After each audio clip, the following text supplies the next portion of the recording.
Good morning, everyone. I hope you guys are all having a blessed week. Mine's going really good. Hey, I wanted to talk to you for just a minute about antiques, like me. So listen, my daughter took us to this antique store in Rancho Cordova, California, and it was big. I mean, this thing was like, almost as big as a grocery store. It was totally cool. And it specialized in items from the 50s, 60s, and 70s. And it even had an indoor theater that had about maybe 20 or 30 seats that you could actually rent and bring your family in there to watch a movie. They had popcorn and all the other stuff to go along with it. It's just like a little mini theater. It's really cool. But anyway, we were walking around in this place and we just had a great time. And I was sitting there listening to other people thinking, man, I wish I had $1 for every time someone saw something and said, man, I used to have one of those, because I had literally hundreds of things that were in that store in my lifetime. I mean, they had those, remember back when stereos and TVs were all in one great big wooden cabinet, took up half the living room? They had a lot of those. The old-fashioned dishes and toys, games, just everything you can remember was in that store, and their prices were really good. I'm going to go back there because it was really a cool place. But one thing I noticed as I was walking through that store was all the fads that had come and went. Just all the fads. Things that just were really popular, then they just faded away. And that's one thing I noticed when I was walking through that store. And I got reminded of a Christian fad that came and went a few years ago. And most of you are going to remember it. It was a little bracelet that people put on their wrists, and it had the initials WWJD, which meant, what would Jesus do? And you know what? I thought that was a great ministry. It was a great ministry because it got people thinking about the Lord and about how he conducted himself. And I think that bracelet and that ministry did a lot of good in this world. It basically reminded Christians and non-Christians alike to pause and think before you act. To pause and think before you act. To sit there and ponder perhaps what is the best course of action in this situation. So there's 4 things that I wanted to talk about this bracelet. What would Jesus do? And the first one is of course for you to stop and think about your reply during any conversation. What would Jesus say in this situation? Is what you're about to say true? Will it hurt anyone? Is it gossip? And will it add to the conversation? And last of all, is it necessary? We need to think about those things before we answer anyone. Is it true? Will it hurt anyone? Is it gossip? Will it add to the conversation? And is it necessary?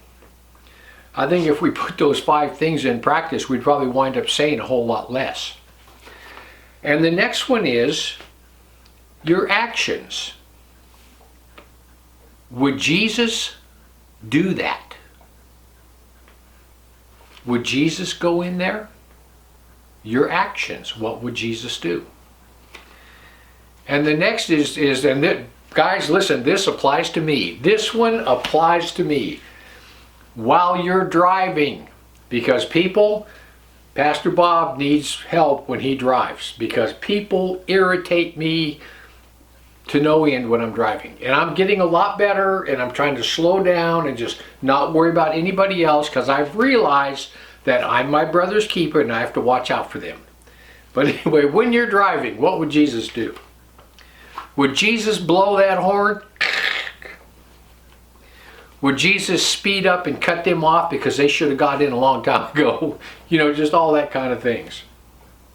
What would Jesus do while he's driving? And the next one is your giving. What would Jesus do in giving? Would he ignore that person's need?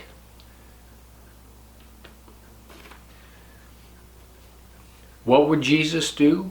Well, let's look at 3 stories about what Jesus did.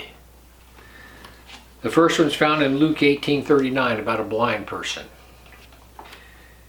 And they which went before rebuked him that he should hold his peace. This blind guy was sitting there, he heard that Jesus was coming, and he started screaming, Lord Jesus, have mercy on me. And the crowd tried to shut him up. But he cried out the more, Son of David, have mercy on me. And Jesus stood and commanded him that he would be brought to him. And when he was come near, he asked him, saying, What wilt thou that I should do unto thee? And he said, Lord, that I may receive my sight. And Jesus said unto him, Receive thy sight, thy faith has saved thee. Jesus didn't even think twice. He met the need immediately. And the next one is the afflicted. And behold, a woman of Canaan came to him and cried unto him, saying, Lord, have mercy on me, thou son of David. My daughter is grievously vexed with the devil. But he answered her not a word, and his disciples came and besought him, saying, Send her away, for she cries after us. So this lady came to Jesus and was crying out with her need. And it was like he didn't even pay any attention to her. But she wasn't about to give up. I love this story. But he answered and said, I am not sent but to the house of the lost sheep of the house of Israel. Then came she and worshipped him, saying, Lord, help me. But he answered and said, It's not meet to take the children's bread and cast it to the dogs. So 3 times. The first time he ignored her. The second time he said, Hey, I'm not sent here to help you, just the house of Israel. And the third time he said, I'm not going to help the dogs. He called her a dog. But you know what?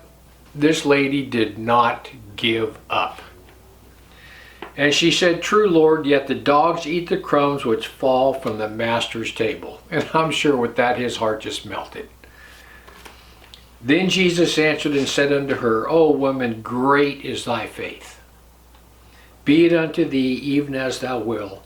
And her daughter was made whole from that very hour. People, I'll tell you something. When I get to heaven, one of the first things I'm going to ask Jesus is why he put this woman through this. And the next one is the lost.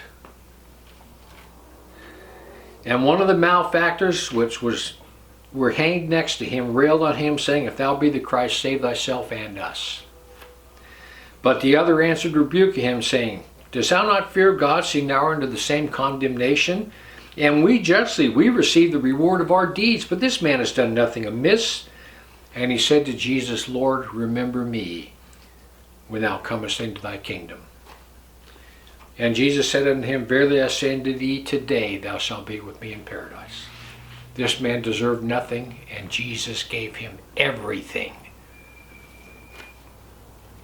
People, listen. What would Jesus do? I love that little band. I actually think that'd make a great tattoo. But listen, always keep the thought in the back of your mind. What would Jesus do? Because people, it will certainly bless others. But most of all, it will bless you. Anyhow, I just want to give you something to think about. Heaven or hell, you choose. Just remember, once you take your last breath, it's a done deal.